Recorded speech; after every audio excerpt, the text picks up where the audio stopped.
Chicken ভর্তা করছে।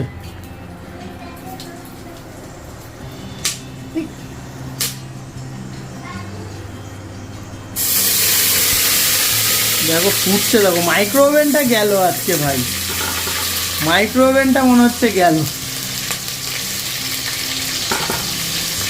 কিছু করার নেই, এইভাবেই আমাদেরকে সংকটের মধ্যে দিন কাটাতে হবে আর কি। চিমনি চালিয়ে কি করবো,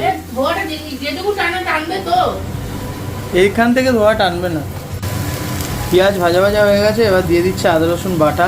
অত তো কড়াইয়ের মতো করে ধৈর্য নিয়ে করা যাবে না, এই দিয়েই করতে হবে। আদা রসুনটা দিয়ে ভালো করে ভাজতে হবে। এখন গ্যাসের মতো তো অত ভালো হবে না, তাই কোনো রকম আর না, কোনো রকম না, তবু আদা রসুনের একটা গন্ধ ছাড়ে। না না, আমি পেঁয়াজের কথা বলছি। না পেঁয়াজ ঠিক আছে, কিন্তু আদা রসুনটা একটু ভালো করে ভাজো। হ্যাঁ, আদা রসুন তো ভাজলে হবে, না গন্ধ বেরোবে কাঁচা। দিয়ে দিল এখন টমেটো বাটা, আবার এটাকে ভালো করে কষানো হবে।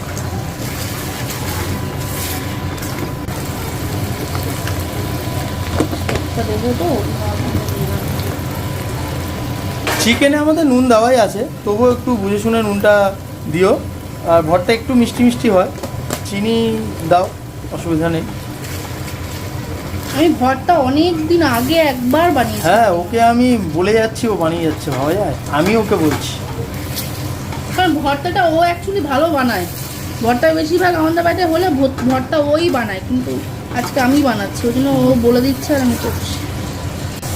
মাঝখানে টেকটা নিয়ে নিই। এটা তোমাদের ঘরে নিত্যদিনের যা মশলা থেকে তাই দিতে পারো। একটু হলুদ দেবে, একটু লঙ্কা গুঁড়ো দেবে, আর একটু জিরে গুঁড়ো থাকলে দিয়ে দেবে, একটু কাশ্মীরি দিয়ে দেবে, এরকম কালার চলে আসবে, অসুবিধা নেই। এটা কিন্তু টমেটো দেওয়ার পরে।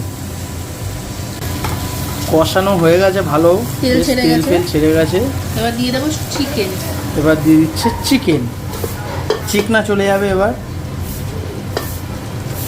এবার কষাবো। এবার আর কিছুই না, এবার জাস্ট কষাবো। আর একটু চিকেনের যে স্টকটা, এই যে চিকেনের স্টকটা রেখে দিয়েছি, এবার এটা দেবো। এবার আর কিছুই না, ভালো করে কষাও, তারপরে বাদ বাকি যা দেওয়ার সেগুলো আসছে। এবার চলে যাচ্ছে কাজুর সাবস্টিটিউট, দুধ দিয়ে মাখানা পেস্ট। অল্প এর মধ্যে দু চামচও না, 1 চামচের মতো অল্প দইও আছে। একটু দইও আছে। কে বলবে এটা কাজু বাদাম না?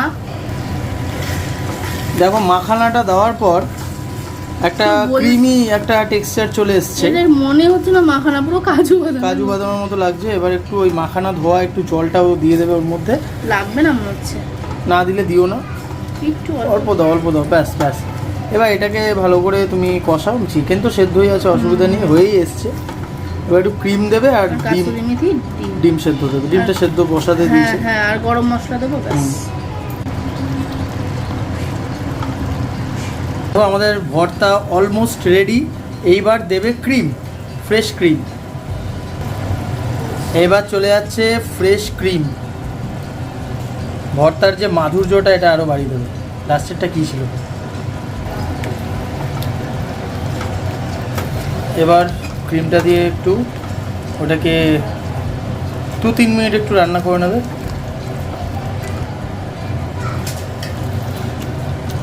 আর রাইস কুকারে করলে একটু লেগে যায়, কিন্তু ওইটা ম্যানেজ করতে হবে, আদারওয়াইজ খুব সুন্দর একটা গন্ধ বেরোচ্ছে, দারুণ হয়েছে, বেশ ক্রিমি টেক্সচার। এবার দিয়ে দিচ্ছে গরম মশলা, ব্যাস, আর কিচ্ছু লাগবে না। আমাদের ভর্তা প্রায় রেডি। এবার কাসুরি মেথি দিয়ে ভর্তা গরম গরম পরিবেশন হবে, সেটা রাতে। এবার 2টো ডিম সেদ্ধ করে ওটাকে একটু ম্যাশ করে নিয়েছে, এর মধ্যে মিশিয়ে দেবে। তারপর লাস্টে দেবে কাসুরি মেথি। কিন্তু মঞ্চে একটু চিকেনের স্টক দিতে হতে পারে। দিলে দাও, কারণ বলছি এটা গ্রেভিটা বেশি নেই তো, কুসুমটা দিলে আরো ঘন হবে।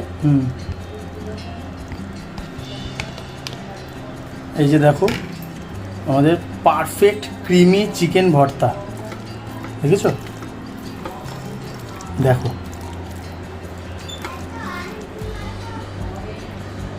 এই ডিমটা দেওয়াতে ব্যাস টেস্টটা আরও বেড়ে গেল। কি করব? একটু স্টক দিলে দাও, অল্প একটু দিয়ে দাও। দেখো বন্ধুরা, আমরা কিন্তু প্রপার রেসিপি যেরকম ওরকমভাবে রেসিপির ভিডিও তো করছি না, যেটা রান্না করছি ওটা তোমাদের সাথে শেয়ার করছি, আমরা যেরকম পারি। যেরকম আমরা পারি। তাই ভুল খেতে ভালো হয়। হ্যাঁ, খেতে ভালো হয়, কিন্তু ভুল ভ্রান্তি হলে ক্ষমা করো। আর হ্যাঁ, এটা কিন্তু পরিষ্কার আছে আজকের পাত্রটা। এবার কনসিস্টেন্সি ঠিক আছে, দেখো ওটা একটু বেশি টাইট হয়ে গেছে।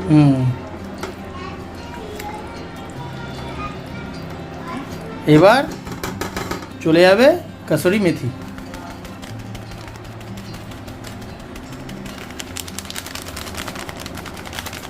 ব্যাস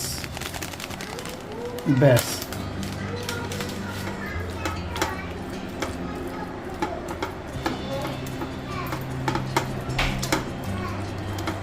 আমাদের গরম গরম চিকেন ভর্তা একদম রেডি। দেখো কি সুন্দর দেখতে লাগছে। বুঝেছো? তেলটা কি কম লাগছে? না না, ঠিক আছে। না আসলে রেস্টুরেন্টের সাইড দিয়ে তেল বেরোয় তো, আমার ওটা নেই। ও দরকার নেই, বেশি তেল বেরোনো ভালো না, আমার টেস্টটা আসল। আমাদের চিকেন ভর্তা একদম রেডি বন্ধুরা, এবার চাপা দিয়ে দাও।